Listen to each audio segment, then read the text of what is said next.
Hey there, Internet. Time for the Saturday Night Rant. A little bit of what's going on. It's kind of more of a weekend review because Saturday Night Rants are not scripted and sometimes don't have links because it's just opinions on stuff all through the news. But let's just start off with Liz Cheney losing in Wyoming. Now, I'm not particularly opposed to the Cheneys. Don't really have a thing against them. Don't really have a thing for them. But either she was grifting when she was running at such a conservative positions all the time, and condemning her. I mean, you gotta wonder about somebody that condemns their own sister's relationship. Granted, I've known people that wouldn't be approving of their own relatives' gay relationships, but to really do it publicly, you gotta wonder. And of course, I'm not a big fan of gay marriage either. Or she was grifting on the January 6th side of it. I highly doubt both. And this is why I'm not sad to see her gone. I'm a principled person. And I'm sorry, but, if she was all against Trump, then why was she one of his biggest boosters when he was in office all the time she was in the Republican leadership?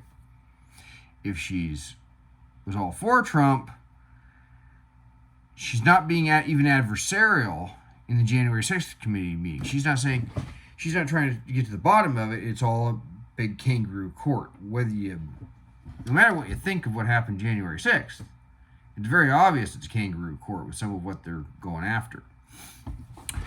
So I have no doubt about that. So then we get to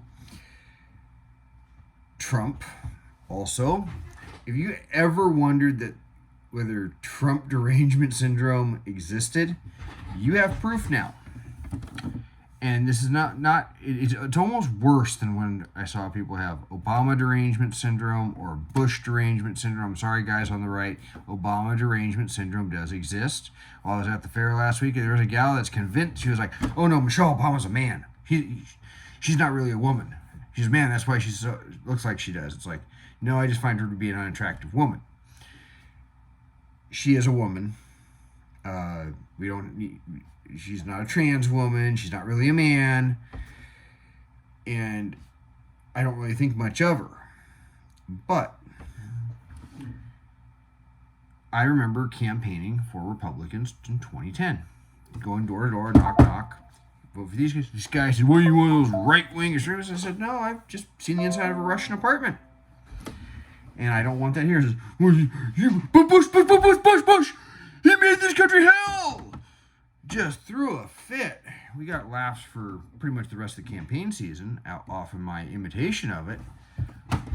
But Bush derangement syndrome existed. Obama derangement syndrome still persists. Trump derangement syndrome exists, and it is big time. You know why? Trump mockingly endorsed the guy that led the first impeachment against him.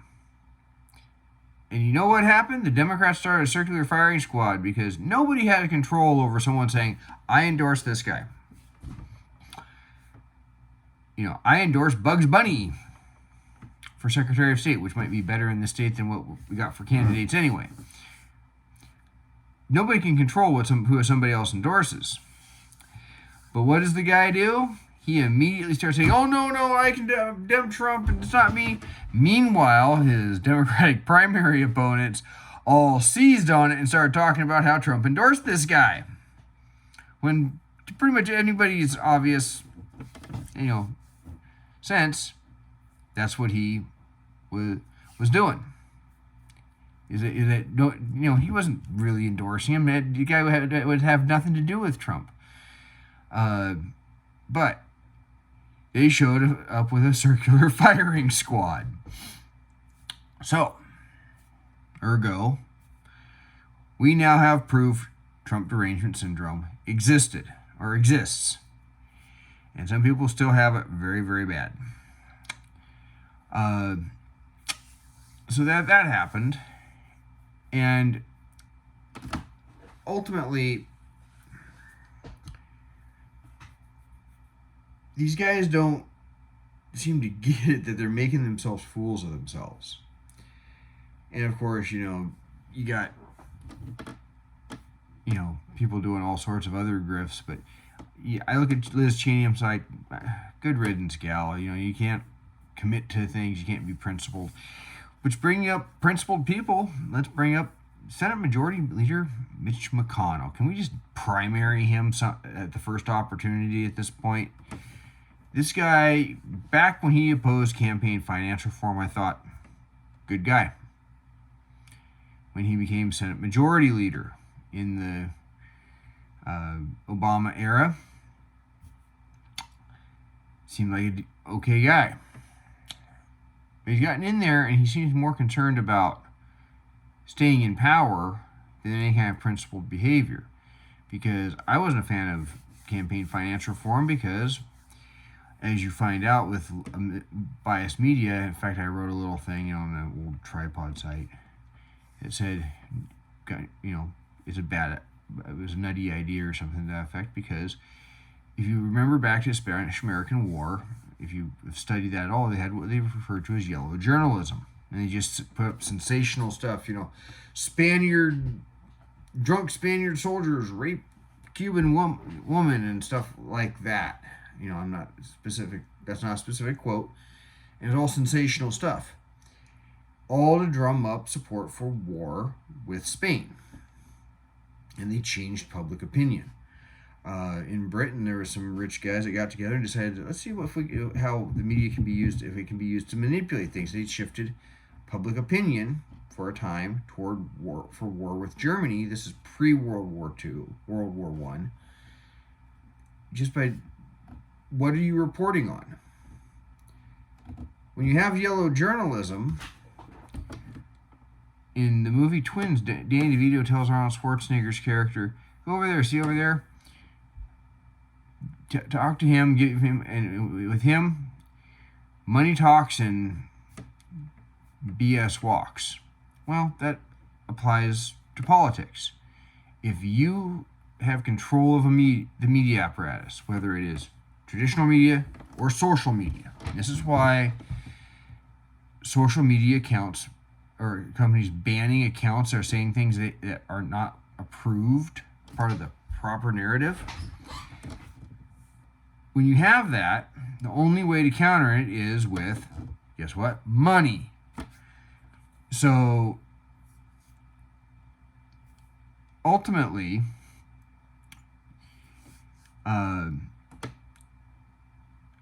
you can't have campaign finance reform. Mitch McConnell led that fight against it, even though he lost. And I am kind of a free speech absolutist on that. Sorry, money equals speech. It's unfortunate, but I can't say I'm not disturbed by a rich guy having outside influence. But ultimately, who am I to say you can't dump all your money into that? Unfortunately, that includes George Soros, who's still doubling down on these ridiculous prosecutors. And we've had video this week come out of a 7-Eleven being trashed and completely ransacked in LA. And one of George Soros' prosecutors, of course, runs New York. And in New York, they had a taxi driver beaten to death. And it sounds like they're only giving him manslaughter charges. But that might have some uniqueness to New York courts over what kind of what they call the murder charge. But you keep, that can happen. So Mitch McConnell needs to go. Now, I just read an article, and maybe I'll post it in the comments, or in the description below. But the National Republican Senatorial Campaign Committee struggling for cash, and they're going, "Where's the money?" I was thinking more of Rick Scott, but everyone was criticizing him for putting out basically a platform. Mitch McConnell got down and said, "Now you're giving the Democrats something to aim at." Well, you know what people like a lot better is saying what you're for, not just being not Biden. In 1994, when the Republican Revolution happened, it was going to be a ho-hum. Okay, maybe the Democrats will lose 25 seats in the House, no big deal, maybe a couple of Senate seats. And it was a sweeping victory, but it only happened after the contract with America came out. At least Rick Scott put something out. And that's part of what we have to have. Say what you are for. Now, you don't have to get crazy on it. I mean, obviously, what happened in Kansas, when you got a nut job in the Kansas legislature pushing such an extreme abortion ban that you're making yourself into that caricature of what Democrats think a social conservative is, when you have someone not even allowing for an exception for the life of the mother.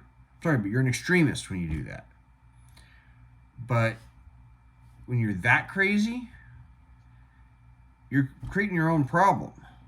But when you're just simply being conservative, the people that are wanting to push pro-life policies right now, they should be concentrating on making it easier to adopt, addressing the side issues, saying, you know what, we need to make sure we have how the mechanics of the mother's life being endangered, that we have the mechanics of how that policy works out, whether it's a specific list of conditions or how and when a doctor's judgment could be questioned. But doctors shouldn't be afraid to save a woman's life. And that does happen. But Mitch McConnell needs to go because he won't even commit to stuff. And I think what I'm going to do is I'm going to get a copy of the initiatives that they're pushing for, because honestly, even as a Republican PCO, I heard once somebody on the state committee say, yeah, the state committee will never endorse an initiative before it's actually on the ballot. How about endorsing it beforehand? I said this. This person said that he always pushed for it. Honestly, that's a plan. And with 11 initiatives, you could say, look, our Republic, you don't even have to go through everything you say. You put if these 11 initiatives have the signatures, we will vote for them to make them into policy before the people even have to wait for November. At least it's something. It's clear. You actually see the way the law would change. It would be great. Got 4 tax cuts, 3 for crime and punishment, one of which includes restoring the ability of police to chase down criminals, and 4 for general good governance. Be for something, Republicans. Come on. So that's part of what's gone on this week. And of course, the Republicans on the generic congressional ballot, which doesn't always work out. I mean, it's not just that people start gerrymandering, but where people are living. I'm sorry, but when you start drawing borders and you start having to cut them through a city, you're going to end up with, in a place like Seattle, you're going to end up with 80% of the population voting for Democrats. Just the way it's going to be, and they're going to have a bunch of wasted votes. But that's what happens when you're doing it by district. It's not proportional representation. Republicans have the advantage because of that for the House. The Senate map looked bad to begin with for Republicans, just because there wasn't a lot of places for advancement. That particular class of senators, it actually is really hard to find ones where Republicans could advance. But they don't need to be cutting their own throat by wasting money. They don't need to be, cutting their throat by just saying, oh, we're just not Biden. Yes, you can talk about candidate quality. I mean, Dr. Oz, I don't think is a good quality candidate. But some of the others are, and some of them are very principled people, it sounds like. You could be getting behind them. Instead of saying, well, we need to slow down those Democrats, but we just don't got good quality candidates. Huh. Yeah, sorry, Mitch. How about getting behind the candidates you got? Be for something. Say, we are for keeping the tax cuts in place. We are for protecting the right, people's Second Amendment rights. We are for concealed carry reciprocity. That would be a great one. Because we now know that concealed weapons programs have to be objective, not subjective. You can say, look, this is going to be the standard. You got to put every 5 years. You got to put 12 out of 12 on a notebook-sized piece of paper at 7 meters. Not god-awful hard, and it's got to be larger than a .25 caliber, no .22s. That wouldn't be that bad.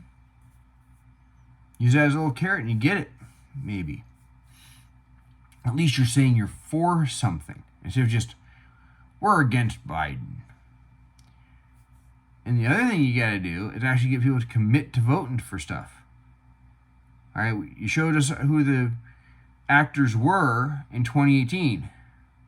And Susan Collins was one of them. They all voted for repealing Obamacare when Obama was in office. They wouldn't do it come 2017 and 2018 when Trump was in office, when it could actually happen. We found out exactly who the actors are, and unfortunately, on one end or the other, Liz Cheney was one of them. I remember my dad growing up. He was talking about Vietnam. I asked him something about Vietnam, or my brother did, and I happened to be overhearing. And my dad made the comment, we were either being lied to at the beginning of Vietnam or at the end. Because he said, at the beginning of Vietnam, we were being told that the North Vietnamese were doing stuff, and the Viet Cong were doing stuff that sounded a lot like what, as he put it, the Nazis. But, the whole re-education camps, the go in and kill the village leaders, harm civilian populations to make them fearful of you. And at the end of Vietnam, they're saying we were doing it. He said at one end or the other, we were being lied to. Well, at one end or the other, Liz Cheney was grifting. She was making a political calculation about what would get her that cushy congressional job. And whichever end of it was principled or not, I don't care. I don't want her for president. We have multiple good candidates that are not Trump, potentially, with Ron DeSantis, Ted Cruz, Greg Abbott. Kristi Noem and Tim Scott are interesting to me, but I don't really think they have it. So we don't need Liz Cheney, just like we didn't need Kasich. And speaking of which, I was watching something from DW. It was either last week or this week. They had some 1619 Project or Lincoln Project member on. He starts going on about how about Trump and how everyone wants to go backwards, and be. He's basically saying Republicans should be for gay marriage and for abortion, and basically turn to the left. And I said, this guy just wants Republicans to go to the left a little slower than Democrats. I'm sorry, when you call yourself, when your virtue as a politician or as a candidate is, I'm a moderate, I'm going to say the same thing I said to, I think it was Chris Vance after he ran for Senate, and then he decided to bail the Republican Party because he said the base is wrong, because he was all for amnesty. I was trolling him on Facebook. But I said, when your virtue is that you're a moderate, what you're basically saying is, I'm going to give the Democrats what they want, just at a slower pace. I'm going to sell the farm, just maybe a little piece at a time. Maybe instead of selling the farm in one shot, I'm going to sell the equipment this year and some other equipment the next year, and maybe sell the animals away the year after that. And then I'm going to parcel it out. Instead of 150 acres, I'm just going to sell it as 5-acre parcels, and maybe set up a homeowners association. That's all you're doing. When you say, I'm a moderate, that's my virtue. If you're principled in your views, and this is where I have the concern about the Colorado GOP nominee, I believe his name is O'Day. Is he being principled in some of his positions that are not typically Republican? Like he opposes the Dodd decision. He believes abortion should be legal to 20 weeks. Is he doing that for principle, or because he wants to be a moderate? And that's a concern to me. So now apparently he's pro-gun, been pro-gun for a long time, and that's important to me as well. But are you doing it because you're principled and you're just a little bit different? I know a lot of Ron Paul guys. They were very principled about what they were for. They weren't just going, I'm anti-war because I think we need a more moderate approach. No, they were against. They were very non-interventionist because they were non-interventionists. I had a guy get mad at me when I was somewhere. I made a comment. I think we'd get along to some customer I had, but when he found out I wasn't a Ron Paul guy, he was like, "Oh, so you like war?" Lesson for me: just because they're Republican doesn't mean they might be mad at you because you don't like their primary candidate. I said, "No, I'm actually falling between the neocons and the Ron Paul guys, and I consider it a principled position if I don't think either one considers the consequences of their actions. They all project their own values on others. They don't, and they're not good students of history. Neither one, neither the neocons or the hardcore non-interventionists. Neither one do that, because foreign policy is 50 shades of gray. The only thing, the principle should be what's best for America, period. Long term and short term. You have to consider those. But, so you don't always have to agree on something 100%, but be principled about it. And I don't think Liz Cheney is that. I don't think most of these guys in something like the Lincoln Project or the 1619 Project are. They really aren't good students of history. But this guy basically, oh yeah, it was all about going to the left. Kasich, I said, as a conservative, who did not like Trump, I blame those guys for Trump. There were primaries that Ted Cruz would have won if he'd gotten over 50% of the vote. But because he got 45% and everyone else was like Trump got 30%, everything got proportioned out because Kasich and Rubio stayed in the fight, kept campaigning. At least Jeb Bush, when it was obvious who the anti-Trump was, had sense enough to get out. I'll give him that, even if he hacked me off with the I don't need conservatives to win. I guess that's maybe a little bit principled, but honestly, I'm not sorry to see those go, and Mitch McConnell needs to go, because I don't trust him not to let that 20% tax that they want to put on assault weapons push through, because they're proposing that. So anyway, that's kind of the weekend review, a quick one. But get out there campaigning, because you can't bet on anything. If you don't do the work, you're not going to win. Hopefully later this week I can get a copy of the initiatives again, because there's one in particular that is confusing. But I want to go over them and explain what's going on with them, especially the gun one, because it's confusing. The way they've titled it sounds like gun control, which maybe that would get you through in Seattle, because I really wonder if some of those people even read them. So, until then, you all take care.